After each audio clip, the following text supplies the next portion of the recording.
Magandang araw po sa inyong lahat mga kababayan at welcome back dito po sa PNR. At ito nga mga kababayan, nasa thumbnail po natin, shame on you. Nako, lagot ako dito na. AFP pumalas sa presidente, Palasyo iyak. Ayan mga kababayan, grabe to, lagot, simot na ang kaban ng bayan. Yan mga karibin natin ang ating alamin at bibigyan ng komento ngayong araw na ito. At dahil nga po riyan, ito i-share po natin itong balita na kung saan sinabi po ni Speaker Romualdez na shame on you. No? Shame on you doon po sa mga tumututol yan sa budget ng AKAP. No? Aba, tuwang-tuwa po itong si Speaker Romualdez. No? Dahil hindi lang po, no? AKAP ang nagtagumpay sila, pati po ang PhilHealth, no? Ay may agreement with Tingog Party List, no? Tingog Party List na kung saan asawa naman ni Speaker Martin Romualdez ang namumuno. Well, anyway, mamaya mga kababayan, bigyan po natin ng reaksyon yan. At eto pa, House of Representative masaya sa naging kinalabasan ng bicameral hearing, no, deliberation about dyan sa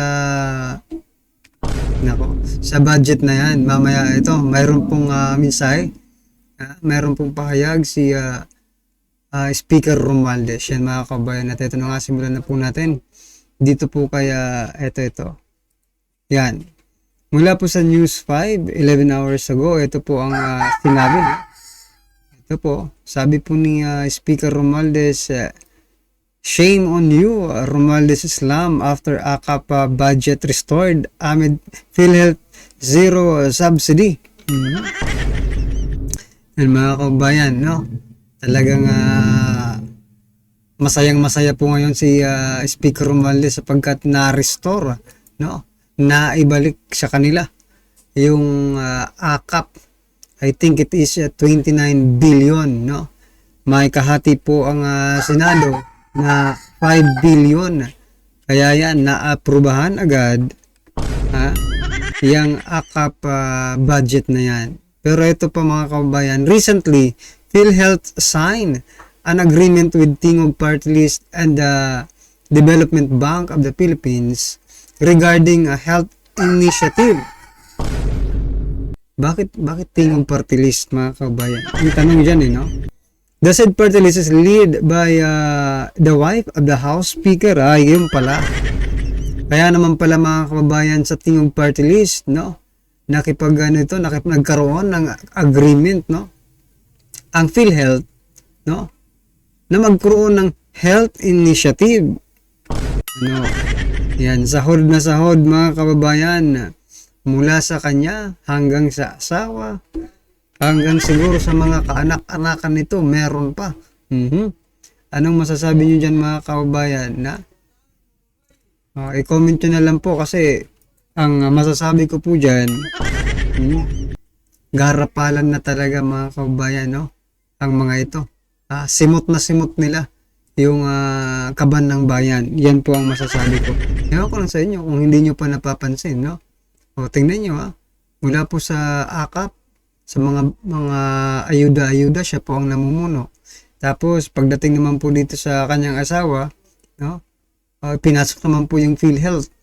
Yung ibig sabihin yan, bayan. No, dapat kasi dito, no, pabayaan niya lang yung ano niya asawa niya para hindi magkaroon ng conflict of interest, di ba?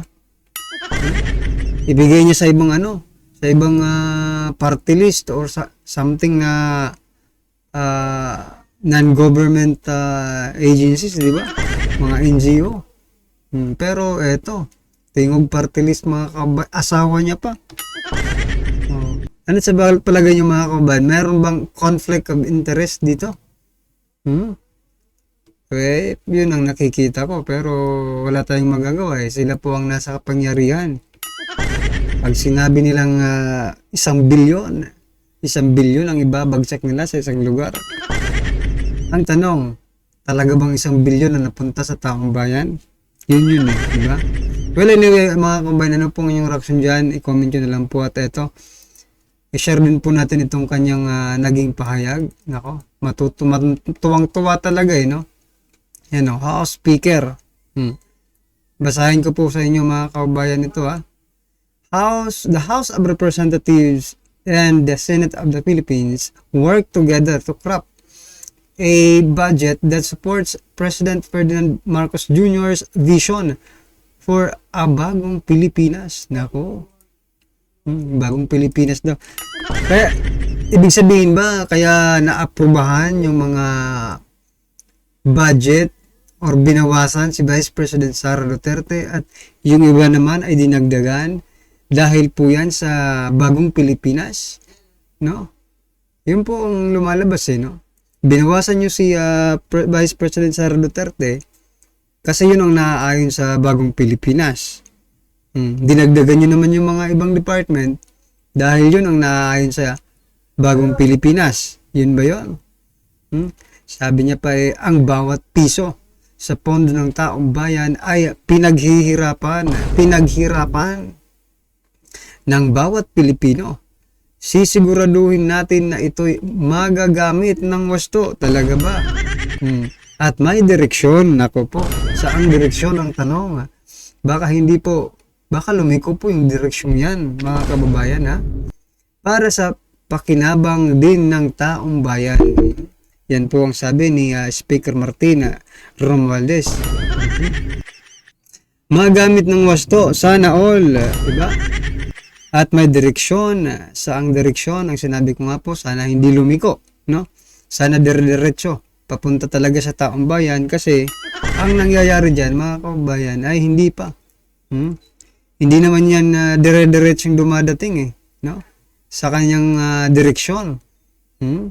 Lumiliko pa po yan at minsan natutulog pa yun sa ibang bulsa. Syempre, pag matulog yan sa ibang bulsa, may renta. Di ba? Pupunta pa yan sa kung saan. Ang matitira sa taong bayan ay konti na lang. Ano sa palagay nyo mga kababayan? Bagong Pilipinas under President Bongbong Marcos Jr. Nakakatuwa ba? Masaya ba ang lahat sa bagong Pilipinas? Baka yung mga yung mga addicts lang ang masaya. Well, anyway, eto, budget na naman po mga kabayan, malaki-laki po ito. Pero sana lang, mapunta nga talaga sa ating, sana lahat makamabigyan Yun yung problema Kasi kung malapit ka lang sa tagalista, saka ka lang malilista. Kapag masama ang loob ng tagalista sa'yo, pasensya ka na. Baka matapos na lang ang terminong ito, hindi ka pa rin makakatanggap ng ayuda. Ni isang ayuda, napakarami pong ayuda, iba't ibang forms of ayuda, no? Pero kung may masama ang loob sa iyo ng tagalista, nako, wag na po kayong umasa, no? Ito mga kabayan, sama-sama sabay-sabay po natin pakinggan panoorin at bigyan ng komento ang video ito. Nako, sana ito hindi mangyari sa administrasyon ni President Bongbong Marcos Jr. Ito po, breaking news, nagkagulo ito. AFP bumaligtad, Senado kodita na, Kongreso Palasyo panic. Yan mga kabayan, panahon po yata ito ni President Estrada. Pakinggan po natin at panoorin at sana wag mangyari. Or sana mangyari para ma-align ang lahat ng ang ating gobyerno, di ba? Ito, pakinggan po natin. We are withdrawing support from the incumbent president.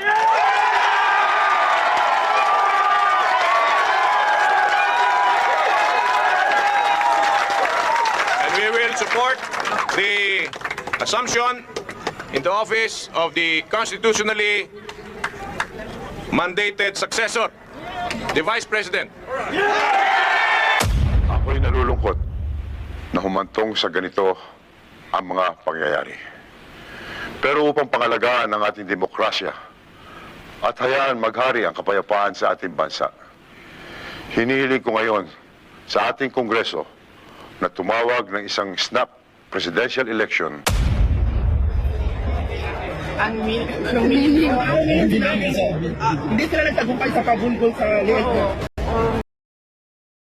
Hindi naman na siguro kailangan i-interpret yun, very straightforward yun. Tinanong ako kung ano yung sugat na sa leeg ko at sinabi ko na sabi pa nila ako i-urbo, pero hindi sila nagtagumpay. Sino ba yung sinabi ko? Silang lahat. Di umano, may malawakang kudeta na magaganap. Ano yan? Ha? Meron daw kudeta sa Senado, meron daw galawan na po, ha? May mga movements na po diyan sa Senado. At higit sa lahat, sa AFP. Yes po, nadinig nyo ko. Sa Senado at sa AFP, kontra impeachment. Ayan. Ha? Yan ang gusto natin eh. May activities, may galawan. Okay? Pang Senado, pag-usapan natin. Mamaya natin na itapik po yung patungkol sa galawan. Yes po, gumagalaw na ang AFP. Di umano.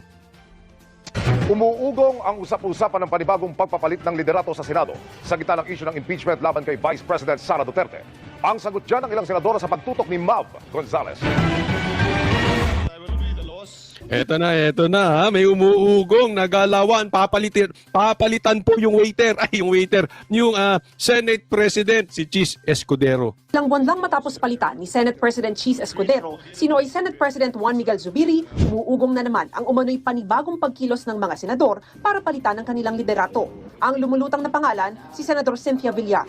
Pero sabi niya, strong message to the international community that the Philippines is si Escudero, tinawanan lang ang usap-usapan at sinabing hindi raw siya nagkokomento sa mga chismis. Ang lagi nga daw niyang sinasabi, chismis lang daw ito hanggang hindi nangyayari. Naku, kunwari ka ba? Hindi ka nagko-komento sa chismis eh. Panay ang komento nyo eh. Pinag-usapan nyo pa nga si Maris. Ano ba yun? Chismis yun eh, di ba? 13 boto ang kailangan para mailuklok ang isang senador bilang Senate President. Nang maluklok sa pwesto noong Mayo, 15 senador ang bumoto para kay Escudero. Sa kanila, 6 ang kilalang kaalyado o kaibigan Ito, magaganda to ha. Ito, syempre, itong kudeta na ito, or yung pagpapalit ng Senate President, itatanggi nila lahat yan. Normal yan. Walang aamin, ay oo, nag-uusap na kami. Di ba? Naalala nyo si Mick Subiri? Nung pinalitan siya ni Chis, hindi totoo yan. Walang ganyan-ganyan. Lahat sinabi, wala. O, di ba pinalitan din si Mick Subiri? Tama ba o tama? Walang aamin. Pero ito yung pumirma nun. Magandang Ito yung pumirma kay Chis Escudero na para siya ay maging Senate President. No? At 6 dito, si Bato, si Bongo, si Amy, si Robin, si Cynthia Villar at si Mark Villar para kay Duterte. So ito sa akin, pag lahat yan pumirma ulit, malaking bagay kasi konti na lang ang kailangan nilang pirma, mapapalitan si Chis. Tatandaan natin, matibay na kaalyado ni BBM si Chis. Ginawa pa ang waiter ni Lisa yan, naaalala ninyo? Di ba? Wag po kayong makakalimut. Ha? Ginawang tagahawak ni Lisa yan si Chis Escudero, kaya dikit siyang dalawa na yan. No? Ngayon, merong nang nabubuong impeachment. At kailangan nila dyan, ang iuupo nila dyan, para masiguro itong mangyayari, kung matutuloy ang impeachment, may control po sila. Kaya importante yung Senate President. And possibly, hindi rin natin alam, maaaring totoo itong umuugong. Dahil bakit may balita kung wala naman talagang nangyayari sa loob. So this is definitely na kailangan nating abangan. And kung ako tatanungin nyo, kung si Cynthia Villar, I think she's better than Chis Escudero. Lalong-lalo na ngayon na posibleng maihain na ang impeachment. ng pamilya ni Vice President Sara Duterte na nakaharap ngayon sa 2 impeachment complaint. Kung matutuloy, ang mga senador ang uupong hurado sa kaso. Ang sabi ni Senador Bato de la Rosa, walang nangungumbinsi sa kanya na palitan si Escudero. Siyempre, alam ka namang aminin mo, di ba? Oh. Pero kung si Senador Cynthia Villar daw ang ipapalit, Kung si Dr. Villar, automatic kasama kung totoo yan. Kasi kaibigan kami. Yun, di ba? Yung ganyang pahayag, di ba? Kung totoo yan, kasi kung wala talagang chismis, hindi magsasalita si Bato ng ganyan. Di ba? No, kung si Senator Villar, automatic kasama ako kung totoo. Ibig sabihin siya yung pipirma para ma-approve yan si Cynthia Villar. Pero wala akong narinig. Okay ba kami kay Senator Chis? Pero sir, mga super... Siyempre kasi pagka ano yan, pag inamin nyo yan, kakausapin kayo ni BBM, makakausapin pa kayo ni Cheese, makakalaban pa, di ba? Bulaga yan. Eh, ganyan na nangyari kay Mix, di ba? Nagulat sila eh. O maya-maya, andyan na si Hart. O, di ba? O, di ba? Payakap-yakap pa kasi Bato sa asawa ni ano? O. Di ba? Tapos yun naman pala. Tapos na yung usapan. Inupo na si Cheese. Hindi ba kami wala mo kami problema? Sabi naman ni Senate President Pro Tempore Jinggoy Estrada, chismis lang ang napapag-usapang coup sa Senado. Mainam nga daw na manatiling Senate President si Escudero sakaling matuloy ang impeachment case sa bise. Kung sakasakaling umakit yung impeachment dito sa agenda, at least abogado yung represent. Para sa GMA Integrated News. Ewan ko. Para sa akin, mas ano talaga kung si Cynthia kasi nga kaalyado, di ba? Kaalyado. But anyway, ang question po kasi dito, ito, yung timing. Di ba? Kainitan. Ano bang pinakamainit na usapin ngayon sa Pilipinas? Impeachment. Tapos may umuugong na palitan ng liderato dito sa Senate. Palitan ng Senate President. Di ba? So, ewan ko. Hindi ako believe sa mga tanggi nito mga senador. Ito pa isang kaduda-dudang timing. AFP. Pinatahimik. Pinatapos ang hearing kay BP Sara. O, tingnan po natin. Ito. Pirma ng Philippine Statistics Authority na walang record ang mahigit 400 pangalang tumanggap ng confidential funds mula sa DepEd sa ilalim ni Vice President Sara Duterte. Ilang bagong resibo pa ang kinwestiyon ng mga kongresista dahil sa hindi magkakatugmang pangalan at pirma. At nakatutok si Jonathan Andal. Tulad ni Mary Grace Piatos, na-diskubre ng mga kongresista na wala ring record ng kapanganakan. Ang mahigit... Tingnan nyo ha. Kung hindi ba naman iniinsulto talaga tayo nito mga kongresista na ito, wala daw pangalan yung 405 sa 677. Walang pangalan, walang birth certificate, etc. etc. Ang pinag-uusapan po dito, confidential funds. Ulitin ko ha, confidential funds. Saan nagamit yung pera? Confidential funds. It's supposed to be sikreto. Meron bang confidential funds na pinagkakalat? Natural. Kung kayo ang tumanggap ng pera na yan, hindi mo ilalagay yung totoo mong pangalan. Kabobo naman na itong mga ito kung iniisip nila na tayo mga normal na tao ay maniniwala sa kanila. Talagang pang-iinsulto itong ginagawa ng Quadcom. Ginagawa nyo kaming gago, ginagawa nyo kaming bobo. Ito namang mainstream media, hindi ko rin maintindihan. Bakit sinasakyan nyo? Ang gugulo pa rin nyo eh. Alam nyo naman panggagago yan. Halimbawa, confidential funds ha? Halimbawa ikaw, may kakilala ka. Alam mo kung sino yung mga NPA na pumapatay. Nangingidnap ng kabataan. Child abuser na NPA. Halimbawa lang, alam mo, ikaw ang kanilang asset.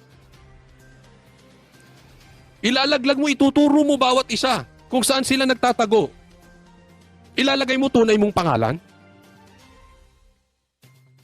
Pag nakatanggap ka ng pera kasi kakailanganin mo para doon sa paano mahuhuli itong mga mamamatay, itong mga ngidnap ng mga bata.